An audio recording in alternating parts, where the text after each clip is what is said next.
Oui, merci Madame la Présidente, Madame la Vice-Présidente. Je profite de ce rapport pour étendre notre discussion à une question écrite qui a été déposée par notre groupe le 20 avril dernier et qui n'a à ce jour fait l'objet d'aucune réponse de la part de l'exécutif régional. Je rappelle que le délai légal pour une réponse à une question écrite est de 1 mois. On est le 20 mai, on arrive donc à l'extrême limite de cette échéance. Elle est même formellement dépassée. Ceci étant dit, c'est le fond qui nous intéresse et puisque nous abordons la question de l'avancement des fonctionnaires, j'informe l'Assemblée que notre question écrite portait précisément sur les mesures que vous comptiez prendre pour rompre avec certaines pratiques de l'ancienne majorité qui avait provoqué, on s'en souvient, de nombreuses polémiques. Nous craignons en effet que les abus commis sous l'ancienne mandature au sein de l'unité du personnel et des ressources humaines ne perdurent aujourd'hui.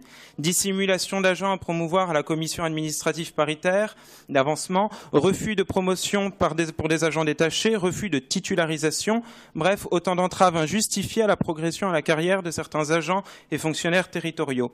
Ces pratiques honteuses, dont de nombreuses personnes ont eu à se plaindre, ne doivent évidemment pas persister.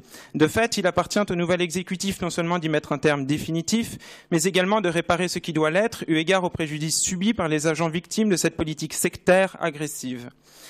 Le sectarisme politique, car c'est bien de cela dont il s'agit, est vraiment ce qu'il y a de plus détestable. Il est déjà éthiquement très limite lorsqu'il s'agit de recaser des copains un peu partout, comme le fait par exemple actuellement le candidat Hollande, mais nuire aux agents qui refusent de marcher dans des combines politiciennes alors qu'ils sont rémunérés et formés à servir l'intérêt général, là, ça dépasse notre seuil de tolérance.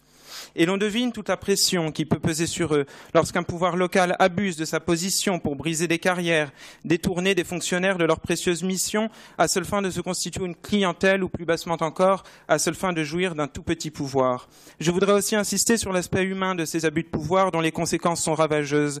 En la matière, le harcèlement politique, car il faut bien appeler un chat, n'a rien à envier au harcèlement sexuel qui a fait l'objet d'une prise de conscience nationale, espérons-le salutaire, suite à l'affaire Beaupin qui succède à l'affaire Moscovici, qui succède à l'affaire Strauss-Kahn.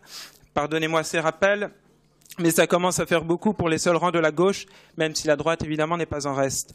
Le sectarisme politique d'une partie de la gauche française, je disais, et en particulier, est écœurant. Pour ses représentants, tout ce qui n'en émane pas est à rejeter. Alors que ce sectarisme s'exerce contre des adversaires politiques, passe encore. Nous sommes, nous, au Front National, suffisamment solides pour y faire face, le dénoncer et y mettre un terme là où nous sommes en responsabilité. Mais qu'il s'exerce contre des agents territoriaux au service de l'intérêt général, là, je le répète, c'est intolérable. Alors, Madame la Présidente, telle était en substance la teneur de notre question écrite dont je viens de rendre compte à l'Assemblée régionale. Nous espérons maintenant recevoir assez rapidement une réponse de votre part. Merci.